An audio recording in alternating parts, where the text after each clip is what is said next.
Good morning students, कैसे हो? I hope सभी अच्छे होंगे। आगे अपन जो डिटर्मिनेंट्स अपना टॉपिक चल रहा था, सारणिक जो टॉपिक चल रहा था, उसके पिछले एग्जाम्पल अपन ने स्टार्ट किए थे पिछले वीडियो में। आज उनको कंटिन्यू करते हैं। तो अगला एग्जाम्पल आपके सामने है स्टूडेंट्स। इसको अपने को ये इक्वेशन दी हुई है, समीकरण दिया हुआ है, तो इसमें एक्स की वैल्यू ज्ञात करनी है।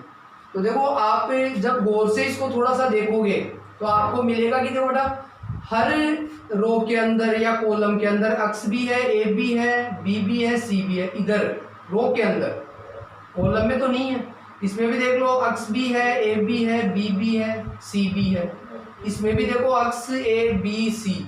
इसका मतलब मैं इसमें ये प्रॉपर्टी लगा दूं क्या, कि इस प्रकार से इसमें इन तीनों को ऐड करूंगा तो x plus a plus B plus सी बन जाएगा। और यूं ऐड करना हो तो कॉलम को ऐड करेंगे अपन, कि जैसे फर्स्ट कॉलम को चेंज कर दूं C1 plus C2 plus C3, ताकि ये ऐड होते ही x plus a plus B plus सी बन जाएगा सभी के अंदर। तो देखो स्टूडेंट्स, ये क्या बन जाएगा, x plus a plus B plus सी। पहली कॉलम, दूसरे कॉलम, तीसरे कॉलम को ऐड कर दिया। पहले को चेंज करना है केवल, दूसरे और तीसरे कॉलम में कोई चेंजिंग नहीं होगी। दूसरा कॉलम देखो, इन तीनों को ऐड करूंगा तो वही आ जाएगा। देख लो, x plus a plus B plus सी। इन तीनों को भी ऐड करूंगा तो वही आएगा, x plus a plus B plus C. Second column में कोई चेंजिंग नहीं करनी है अपने को। दूसरा स्तंभ ऐसे कैसे आएगा, तीसरा स्तंभ भी ऐसे कैसे आएगा, इक्वल 0। अब देखो, सेम बनाने का उद्देश्य यह था कि ये कॉमन आ जाए। तो अब इसके अंदर पहले कॉलम में मैं x plus a plus B plus C common ले रहा हूँ। कॉमन लेते ही मेरे पास क्या बच गया है, तो 1 1 1, इधर b, x प्लस बी और b, और इधर c, a और x प्लस सी इक्वल 0। अब वैसे तो ये दो फैक्टर हो गए, इसके इक्वल भी 0 कर दूं, इसके इक्वल भी 0 कर दूं, तो एक वैल्यू तो यहीं से आ जाएगी x की।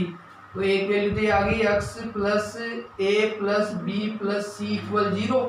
तो यहाँ से x की वैल्यू आ गई minus a minus b minus c. और दूसरा जो डिटर्मिनेंट्स बन गया, वो बन गया determinants 1 1 1 b, x plus b और b, इधर c, a, x plus c equal 0। इसको सोल्व और करते हैं। तो 1 1 1 कैसे किया था, पीछे अपन ने 2-3 एग्जाम्पल कर लिए, 0 0 बनाया था। जैसे फर्स्ट रो में सेकंड रो को माइनस कर दूंगा, 1 माइनस 1 0, और सेकंड रो को चेंज कर दूं, सेकंड में थर्ड रो को माइनस कर दूंगा, तो ये बन जाएगा आपका। तो फर्स्ट रो में सेकंड रो करेंगे तो 1 माइनस 1 0, इधर बी में से माइनस कर दूंगा x प्लस बी को, इधर सी में माइनस कर दूंगा ए को। ये तो फर्स्ट रो चेंज हो गई। फिर सेकंड रो को चेंज करूंगा तो 1 माइनस 1 0, सेकंड में थर्ड रो माइनस करनी है, इधर x प्लस बी में माइनस कर दूंगा बी, इधर ए में माइनस करनी है x प्लस सी, और थर्ड रो में कोई चेंजिंग नहीं होगी, ध्यान रखना। अब ये माइनस जैसे अंदर जाएगा तो ये माइनस प्लस कट जाएगा, ये माइनस प्लस कट गया।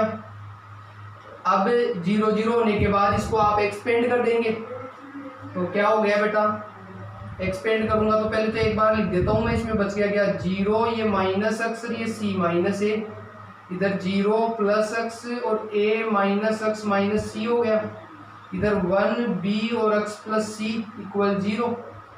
अब इसको एक्सपेंड कर दो, expand with respect to C1, पहले कॉलम, पहले स्तंभ के सापेक्ष प्रसार करने पर, हिंदी वाले प्रसार में तो कॉलम में ज्यादा 0 है इसलिए कॉलम के रेस्पेक्ट में किया है। तो ये देख लो, 0 0 इंटू तो 0 हो जाता है, फिर माइनस 0 प्लस माइनस, फिर प्लस चलेगा, 1 इंटू ये रो और ये कॉलम छूटेगा तो ये तो इससे मल्टीप्लाई हो जाएगा, माइनस एक्स तो मल्टीप्लाई हो जाएगा आपका a माइनस एक्स माइनस सी से, बीच में माइनस आता है, ये इससे मल्टीप्लाई होगा, एक्स सी माइनस ए से मल्टीप्लाई हो जाएगा, इक्वल 0। अब यहाँ मेरे को इसको सोल्व करना है और x की वैल्यू फाइंड करनी है।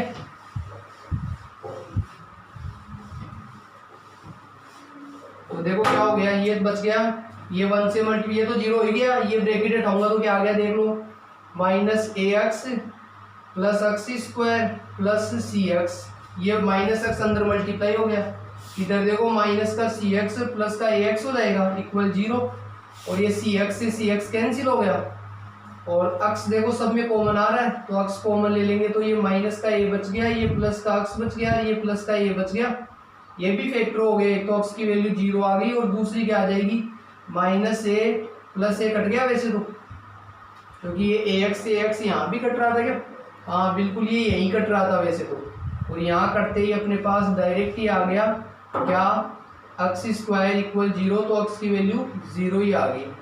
तो ये दो वैल्यू प्राप्त हो गई, एक तो x equals to minus a minus b और माइनस सी, और एक अक्स की वैल्यू 0, ये अपना आंसर हो जाएगा।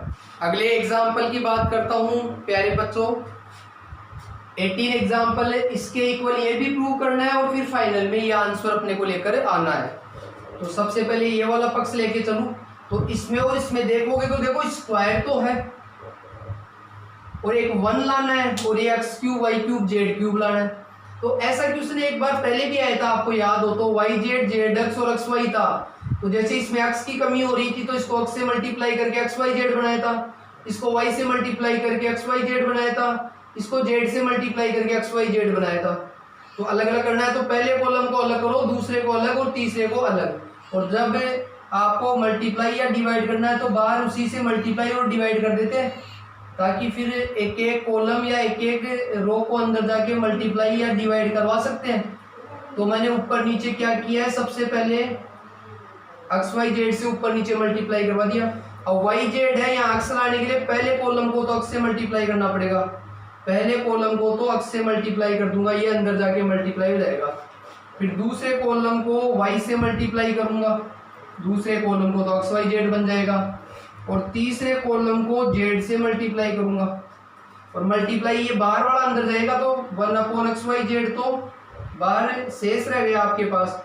ये पहला कॉलम एक्स से मल्टीप्लाई होगा तो ये एक्स स्क्वायर हो गया, ये एक्स क्यूब हो गया, ये एक्स वाई जेड हो गया। सेकंड कॉलम वाई से मल्टीप्लाई करोगे तो वाई स्क्वायर, ये वाई क्यूब, ये एक्स वाई जेड हो गया। इसको जेड से मल्टीप्लाई करोगे तो जेड स्क्वायर, ये जेड क्यूब, ये एक्स वाई जेड हो गया।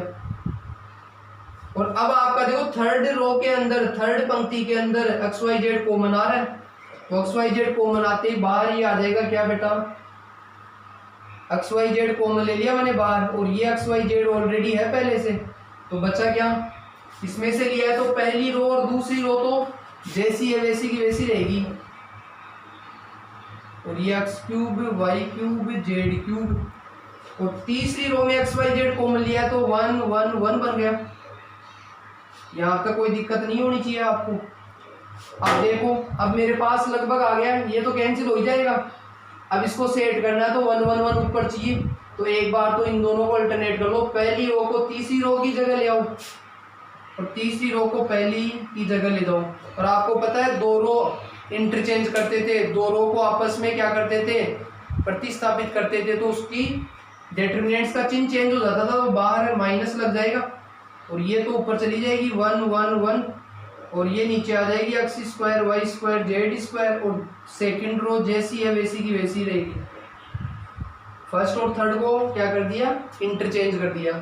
अभी भी आंसर में देखो स्क्वायर चाहिए यहाँ, तो फिर ये वापस करो, थर्ड रो को सेकंड की जगह लाओ, सेकंड रो को थर्ड की जगह लाओ, तो वापस मैं लगा रहा हूँ क्या कि सेकंड रो को तो ले जा रहा हूँ थर्ड रो की जगह, थर्ड को सेकंड की जगह, और फिर दोनों इंटरचेंज होगी तो साइन चेंज होगा, तो माइनस है तो वापस प्लस हो जाएगा, और ये दोनों चेंज होगी तो पहली रो तो जैसी है वैसी की वैसी, ये x square y square z square आ गया, और ये एक्स क्यूब वाई क्यूब और जेड क्यूब। तो ये मेरे को लाना था इसलिए इतना किया है, वरना तो आगे सोल्व करना होता तो ये 1 1 होते ही मैं 0 0 बनाने लग जाता, लेकिन ये लाना था इसलिए। अब आगे सोल्व करना है तो 1 1 1 से वापस वही 0 0 बनाना स्टार्ट कर देंगे।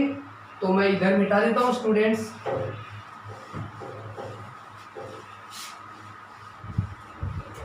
और ये भी मिटा देता हूँ, क्योंकि फाइनल आंसर तो वो चाहिए अब अपने को बराबर में लास्ट वाला।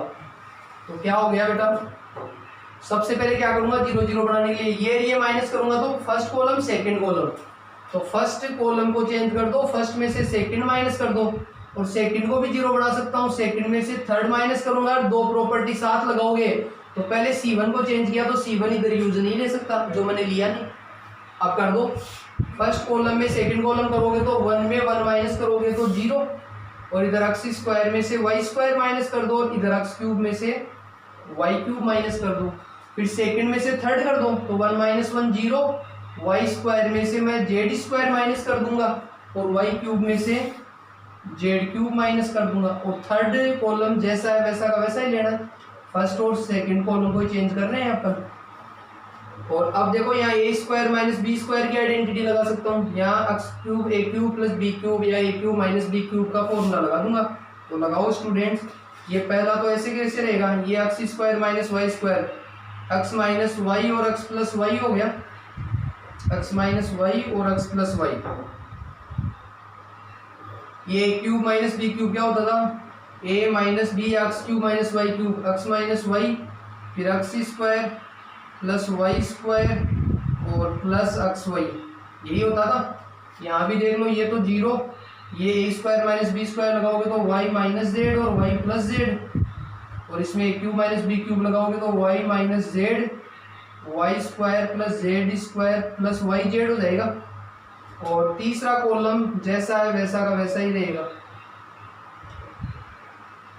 ये आपके पास प्रॉपर्टी लग गई है, कोई समस्या नहीं होनी चाहिए यहाँ तक। तो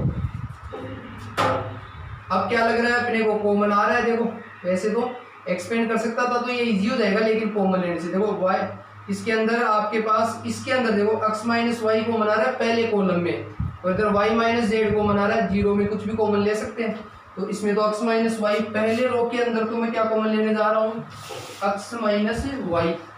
तो ले लो इधर देखो, एक तो एक्स माइनस वाई कॉमन ले लेता हूँ और दूसरे रो के कॉलम के अंदर वाई माइनस जेड कॉमन ले लेता हूँ। तो इधर तो बच गया एक तो 0, एक एक्स प्लस वाई और एक x square plus y square plus x y. Second column में सेकेंड स्तंभ में से 0, ये वाई प्लस जेड बच जाएगा, और इधर ये y square plus z square plus y z, और इधर ये ऐसे कैसे आ जाएगा।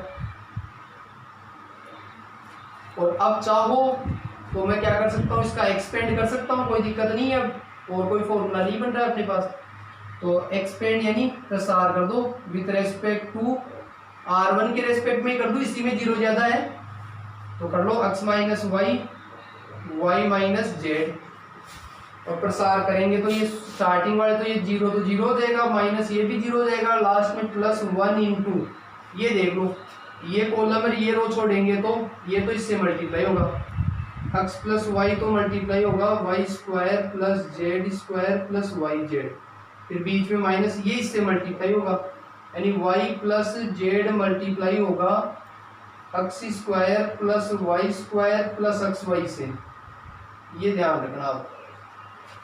तो ये बन गया x minus y y minus z. अब जो बचा है वो क्या बचा है देखो, अंदर ये मल्टीप्लाई कर देता हूँ तो एक्स को इससे मल्टीप्लाई कराओगे तो एक्स वाई स्क्वायर और plus x z square plus x y z, इधर वाई से मल्टीप्लाई करवाऊँ इन तीनों को तो y cube plus y z square और वाई स्क्वायर जेड, ये तो इन दोनों को मल्टीप्लाई करवा दिया मैंने।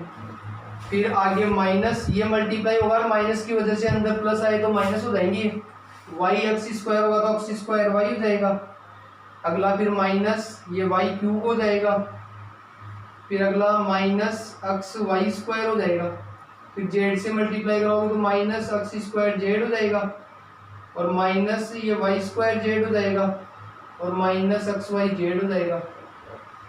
तो आप देखोगे तो देखो एक्स वाई जेड से तो एक्स वाई जेड कैंसिल हो रहा है, और एक्स वाई स्क्वायर से एक्स वाई स्क्वायर भी कैंसिल हो रहा है, और एक्स जेड स्क्वायर देखो कहीं है क्या, ये नहीं है शायद, एक्स जेड स्क्वायर नहीं है, वाई क्यूब से वाई क्यूब भी कैंसिल हो जाएगा, वाई जेड स्क्वायर देखो, देखिए वाई जेड स्क्वायर है क्या, ये भी नहीं है, वाई स्क्वायर जेड जरूर कैंसिल हो रहा है। अब बच गए क्या, एक तो एक्स जेड स्क्वायर, तो ये बन गया x minus y y minus z इधर देखो एक तो एक्स जेड स्क्वायर बच गया, एक वाई जेड स्क्वायर बच गया, एक माइनस का एक्स स्क्वायर वाई बच गया और एक माइनस का एक्स स्क्वायर जेड बच गया। अब इसमें देखो कोई फैक्टर बन रहे हैं क्या? देखिए स्टूडेंट्स, तो अपना जो फैक्टर नजर आ रहा है वो कौन सा नजर आ रहा है? ये है एक्स माइनस वाई और वाई माइनस जेड तो बाहर है ही। अब इसमें यदि अपन देखें, जैसे एक्स जेड कॉमन ले लूँ, मान लो एक्स जेड कॉमन ले लूँ तो जेड माइनस एक्स बचेगा। इन दोनों में क्या कॉमन आ सकता है? केवल y कॉमन आ सकता है। प्लस का y कॉमन ले लूँ तो Z square minus x square बचेगा। यहाँ ए स्क्वायर माइनस बी स्क्वायर की आइडेंटिटी लगेगी, तो ये x Z bracket Z minus x, ये y ये Z minus x Z plus x हो जाएगा बेटा, ताकि ये जेड माइनस एक्स दोनों में कॉमन आ गया। जेड माइनस एक्स कॉमन आ गया तो बच गया क्या? यहाँ तो एक तो एक्स जेड बच गया, प्लस ये y मल्टीप्लाई हो जाएगा जेड प्लस एक्स से, तो अपना जो फाइनल आंसर आ जाएगा वो क्या आ गया? X minus y, y minus z, z minus x, x z, ये वाई जेड और ये एक्स वाई। देखो आप RHS, देखो y माइनस जेड भी आ गया, जेड माइनस एक्स भी आ गया, एक्स माइनस वाई भी आ गया और x y plus y z plus z x भी आ गया। ये आपका RHS प्राप्त हो गया और यही अपने को क्या करना है बच्चों? प्रूव करना है, सिद्ध करना है। नेक्स्ट एग्जाम्पल की बात करते हैं स्टूडेंट्स।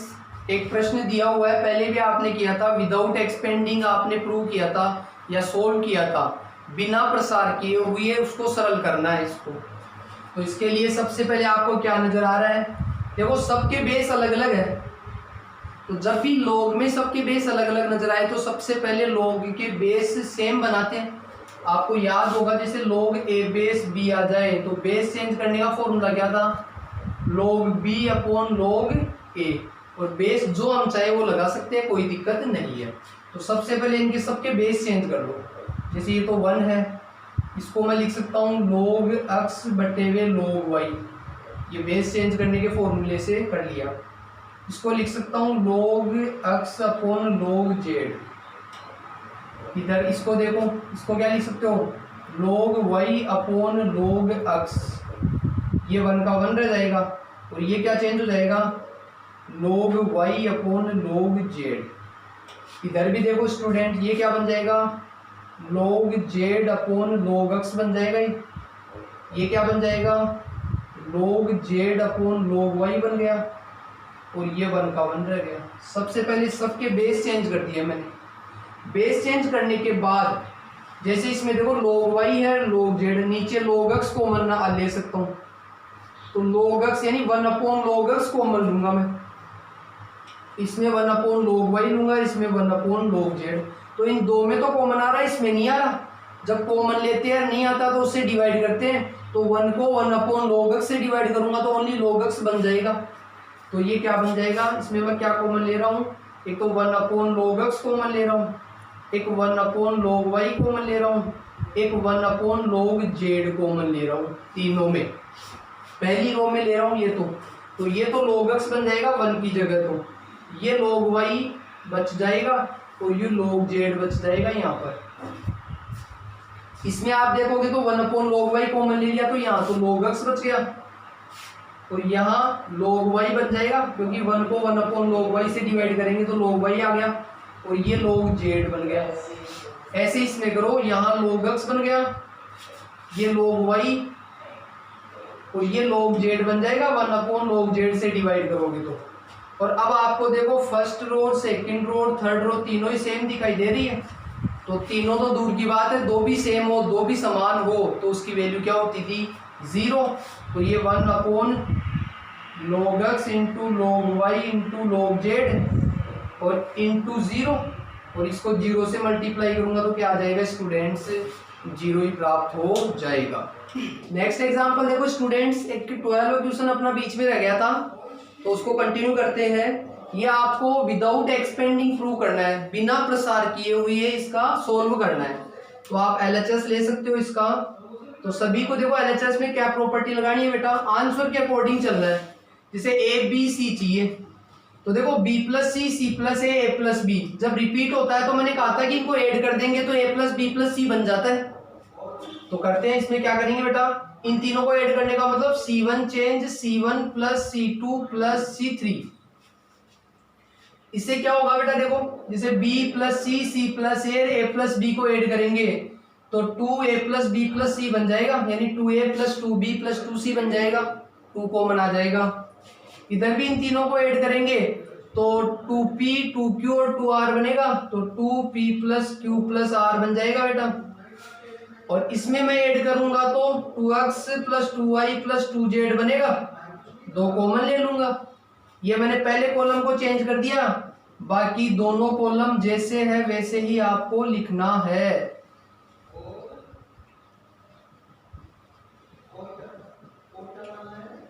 अब ये 2 तो मैं कॉमन ले लूं, 2 ही कॉमन आ रहा है केवल, तो यहां बच गया a plus B plus C p plus q plus r x plus y plus z, ये c प्लस a और ये a plus b, r plus p और p plus q, z plus x और x प्लस y।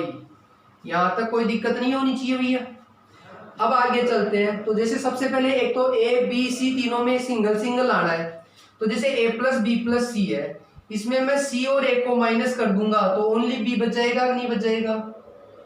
या फिर ऐसे भी कर सकता हूं मैं कि इसी प्रकार से, या तो ऐसे कर लो, इसमें से इसको माइनस कर दो, या पहले एक बार इधर ही कर लेते हैं कि पहले कॉलम में से ये दूसरा कॉलम माइनस कर दूंगा तो यहां अपने पास क्या बच जाएगा बेटा, देखो पहले कॉलम को चेंज कर रहा हूं, first column minus second column, इसको और इसको माइनस करूंगा तो c और a कट जाएगा, c और a, तो यहाँ b बच जाएगा। ऐसे ही r और p कट जाएगा तो यहाँ पर q बच जाएगा, z और x कट जाएगा आपके पास तो y बच जाएगा। तो आपके पास b वाली लाइन आ जाएगी। देखो स्टूडेंट्स क्या आ गई, a प्लस बी प्लस सी में c प्लस ए माइनस करोगे तो ओनली b बच गया, इन दोनों को माइनस करोगे तो ओनली q बच गया, इन दोनों को माइनस करोगे तो ओनली y बच गया, और बाकी दोनों को ऐसे कैसे लिख दो, c प्लस ए और a प्लस बी, इधर r प्लस p और p प्लस q, इधर z प्लस x और x प्लस y, ये आ गया। अब अपन बात करते हैं यहां पर, अब देखो एक तो बन गया b q y वे वाला कॉलम, तो अब यहां से बनाता हूं मैं, जैसे इसमें से इसको माइनस कर देता हूं, इसमें से इसको करूंगा, सॉरी इसमें से इसको, b इसके अंदर है तो इसमें से इसको करूंगा तो ये b कट जाएगा तो a बच जाएगा, यानी तीसरे कॉलम में से पहला कॉलम माइनस कर रहा हूं मैं, थर्ड कॉलम को चेंज करूंगा, थर्ड माइनस फर्स्ट हो जाएगा। तो पहला और दूसरा कॉलम तो जैसा है वैसा का वैसा ही लिख दो बेटा, ये c प्लस ए, r प्लस पी और z प्लस x, इन दोनों को माइनस करूंगा तो a प्लस बी में b माइनस करोगे तो a बच गया, इन दोनों को माइनस करूंगा तो q कैंसिल हो जाएगा तो p बच गया, इन दोनों को माइनस करूंगा तो y कैंसिल हो गया, x बच गया, तो a p x ये भी आ गया। अब लास्ट का इसमें देखो, c प्लस ए में से a माइनस कर दूंगा तो c बच जाएगा, यानी इसमें से इसको माइनस कर देता हूं बेटा, यानी सेकंड कॉलम में से फर्स्ट कॉलम को मैं माइनस करने जा रहा हूं। तो क्या आएगा देखो स्टूडेंट्स कि सेकंड कॉलम को चेंज कर रहा हूं, सेकंड माइनस थर्ड, सेकंड में से थर्ड को माइनस कर रहा हूं, तो फर्स्ट कॉलम तो जैसा है वैसा का वैसा ही आ जाएगा स्टूडेंट्स। c प्लस ए में से a को माइनस करूंगा तो ओनली c बच गया, r प्लस p में से p को माइनस करूंगा तो ओनली r बच गया, z प्लस x में से x को माइनस करूंगा तो ओनली z बच गया, ये a p और x अब लगभग आ चुका है। अब थोड़ा सा इसको क्या करना है, सेट करना है, जैसे a यहाँ चाहिए तो ये कॉलम उठ के यहाँ आ जाए और ये उठकर यहाँ आ जाए तो a अपनी जगह पे आ जाएगा, यानी फर्स्ट कॉलम तो चला जाए थर्ड की जगह और थर्ड चला जाए फर्स्ट की जगह, और दो कॉलम इंटरचेंज करते थे, दो कॉलम आपस में अपन एक्सचेंज करते थे तो साइन चेंज होता था तो बाहर माइनस लग जाएगा, तो ये ए पी एक्स तो फर्स्ट कॉलम में आ जाएगा और ये B Q Y third column में चला जाएगा, और इधर सी आर और जेड बच जाएगा।